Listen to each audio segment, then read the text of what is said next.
அனைவருக்கும் கோபிநாத்தின் அன்பு வணக்கங்கள் நண்பர்களே. மார்கழி மாதம் அப்படிங்கிறது மிக உயரிய மாதமாக கருதப்படும். எல்லா மாதங்களுக்கும் சிறப்பு உண்டு. இந்த மார்கழி மாதம் வழிபாட்டுக்கே உரிய மாதங்களில் ஒன்று அப்படின்ட்டு குறிப்பிடுவாங்க. அந்த வகையில் அதிகாலையில் எழுந்து செய்ய வேண்டிய வழிபாடு அப்படிங்கிறது மார்கழி மாதத்தில் நடக்கும். அதுக்கு பேர் தனுர்பூஜை அப்படின்னு சொல்லப்படும். எல்லா ஆலயங்களிலுமே நடைபெறும். இந்த மாதங்களில் நம்ம வழிபாட்டை எப்படி செய்யணும் அப்படிங்கிறது ரொம்ப சுருக்கமாக பார்க்க இருக்கோம்.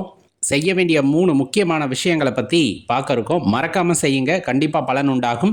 இந்த வீடியோ லைக் பண்ணிவிட்டு உங்கள் நண்பர்களோட பகிர்ந்துக்குங்க. எப்போவுமே எந்த விஷயங்கள் செய்தாலும் அதில் ரொம்ப புண்ணியமான விஷயங்களை முதலில் ஆரம்பிக்க வேண்டும் அப்படின்னு சொல்லுவாங்க. இப்போ மார்கழி மாதத்தில் தான தர்மங்கள் செய்வது தான் முதன்மை அப்படிங்கிறத தெளிவாக தெரிஞ்சுக்குங்க. அன்னதானம் மிக உயரியது. அதனினும் சிறந்த ஒரு தானம் அப்படின்னு இருக்குது அப்படின்னா இந்த போர்வை கம்பளி தானம் அப்படின்ட்டு சொல்லுவாங்க. இப்போ நடைபாதையில் வீடு இல்லாமல் இந்த மாதிரி தெரு ஓரங்களில் வசிக்கிறாங்க, வயதில் முதிர்ந்தவர்களாக இருக்கிறார்கள். அப்படிங்கும் போது அவர்களுக்கு யாரும் உதவுவதற்கு முன் வரவில்லை அல்லது இல்லை, அவர்களுக்கு யாருமே இல்லை அப்படிங்கிறவங்கள பார்த்து அவங்களுக்கு நல்ல போர்வை ஒன்று வாங்கி கொடுங்க. முடிஞ்சால் கம்பளி போர்வை வாங்கி கொடுக்கறது ரொம்ப சிறப்பு. உண்மையாகவே இறைவனின் அருளை பெற வேண்டும் என்றால் மார்கழி மாதம் ஆரம்பிக்கிறதுக்கு நாள் இருக்குது, அதுக்கு முன்னாடி வாங்கி தந்தாலும் சரி, இல்லை மார்கழி மாதத்தில் உங்களால் முடிஞ்சால் யாராச்சும் ஒருத்தருக்கு வாங்கி தந்து பாருங்கள். அவங்க முகத்தில் இருக்க சந்தோஷம் அப்படிங்கிறது நீங்களே கேட்காம வருகின்ற புண்ணியம். அதுபோக ஆலயங்களிலே அபிஷேக ஆராதனைகள் காலையில் நடக்கும். தனுர்மாத பூஜை அப்படிங்கிறது நடக்கும். அந்த தனுர்மாத பூஜை முடிந்த உடனே அன்னதானம் செய்வது அப்படிங்கிறது ரொம்ப சிறப்பு. இப்போ இதில் நீங்கள் எதை வேணாலும் செய்யலாம். அடியேன் விண்ணப்பமாக கேட்டுக்கொள்வது, முதலில் சொன்ன விஷயத்தை செய்து பாருங்கள். உங்களால் முடியும் என்றால் இந்த அன்னதானத்தையும் சேர்த்து செய்யுங்கள்.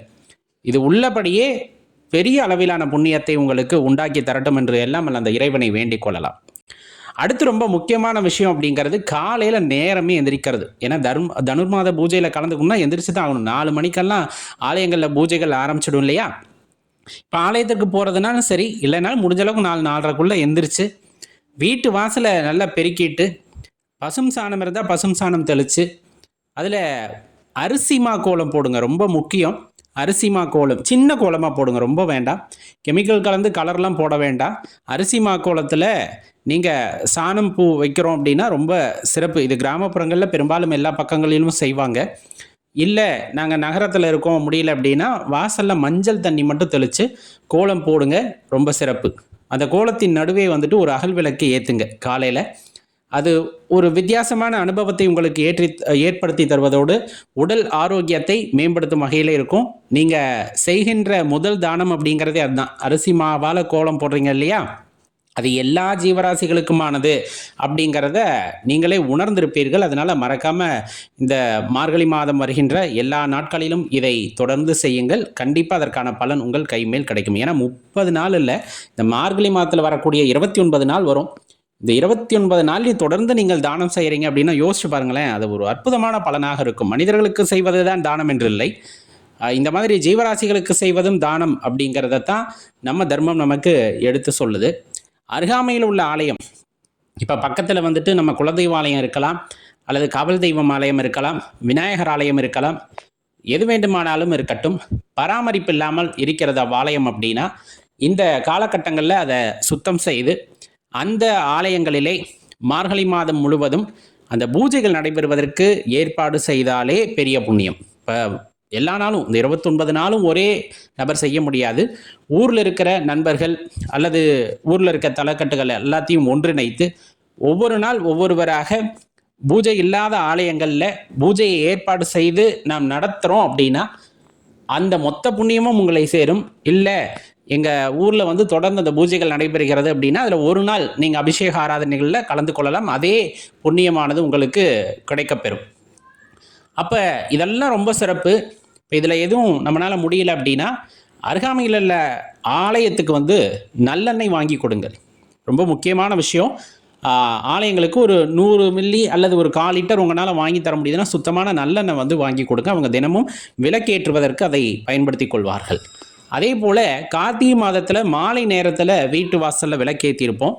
இது மார்கழி மாதத்தில் பார்த்தீங்கன்னா நீங்கள் கோலம் போட்டு விளக்கு போடுறீங்க இல்லையா, அது போட்டதுமே வாசலில் ஏற்றனமே வந்து நிலைவாசல் படிக்கிட்ட 2 விளக்குகளை ஏற்றுவது உத்தமம். நிலைவாசல் படிக்கு முன்னாடி, வீட்டுக்குள்ளே வரதுக்கு முன்னாடி 2 புறமும் நம்ம கார்த்திகையில் மாலையில் ஏற்றின மாதிரி மார்கழியில் காலையில் ஏற்றுறது ரொம்ப சிறப்பு. அப்புறம் நேராக பூஜை அறைக்கு போய் ஏற்றலாம்.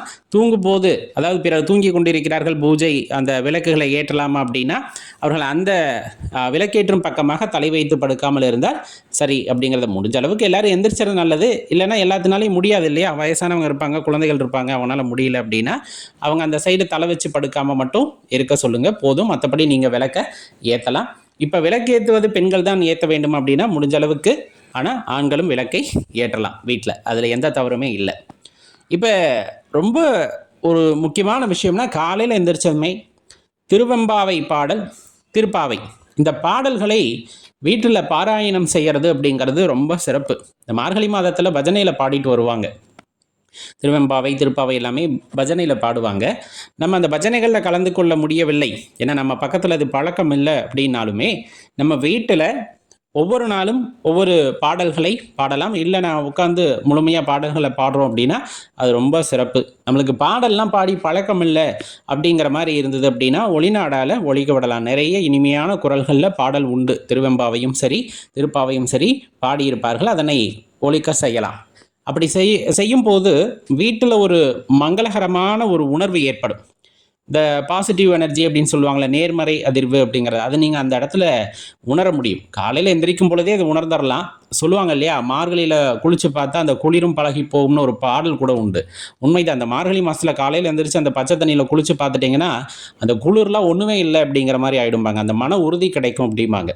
அது எல்லாத்தினாலையும் அதை பண்ண முடியாது. இருந்தாலுமே பார்த்தீங்க அப்படின்னா அந்த காலையில் எந்திரிச்சு அந்த ஒரு சீதோஷண நிலையில் நீங்கள் பழகி கொள்ளும் பொழுது உடல் ஆரோக்கியம் பெறும் அப்படிங்கிற காரணத்தினால தான் நம்ம முன்னோர்கள் வந்துட்டு சில பழக்க வழக்கங்களை அந்த மாதத்திலே ஏற்படுத்தி வைத்திருக்கிறார்கள் அப்படின்னா அதில் மாற்று கருத்து இல்லை. அதில் அந்த பசும் சாணம் அப்படிங்கிறது கிருமி நாசினியாக செயல்படக்கூடியது. அதை கரைத்து வாசலில் தெளிக்கும் போது நம்ம வீட்டுக்குள்ளே வரக்கூடிய கிருமிகள் எதுவும் வராது அப்படிங்கிறது, ஒரு கொஞ்சம் எல்லாமே சுத்தமாக இருக்கணும் அப்படிங்கிறதுக்காக இதை செய்திருப்பார்கள். சுத்தம் செய்துவிட்டு அவ்விடத்திலே மாக்கோலம் இடுவது அப்படிங்கிறது நிறைய அன்னதானம் செய்வதற்கு ஈடானது அப்படிங்கிறது. ஏன்னா இந்த காலகட்டங்களில் அந்த சிறு சிறு ஜீவராசிகள் குளிர்காலத்தில் வந்துட்டு உணவு தேடுவது அப்படிங்கிறது ரொம்ப கடினமான விஷயம்.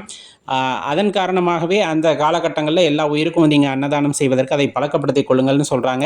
அது அந்த மாதத்தில் தான் செய்யணும்னு அவசியம் இல்லை, தொடர்ந்து எல்லா மாதத்துலேயும் செய்கிறது ரொம்ப சிறப்பான விஷயம். இருந்தாலும் குறிப்பாக இந்த மார்கழி மாதம் செய்கிறது அப்படிங்கிறது உத்தமம். ஏன்னா எல்லா உயிரும் அந்த நேரத்தில் வெளியே வர்றதுக்கு ரொம்ப கஷ்டப்படும். அதனால் நம்ம பக்கத்துலேயே, ஒவ்வொரு வீட்டு பக்கத்துலேயே அந்த அன்னதானம் பண்ணுறோம் அப்படின்னா அந்த ஜீவராசிகள் எல்லாம் பலன் பெறும். அப்படிங்கிறனால தான் இது எல்லாம் செய்ய சொல்லியிருக்காங்க. எல்லா காரணக்காரியமாக செய்ய சொன்னது.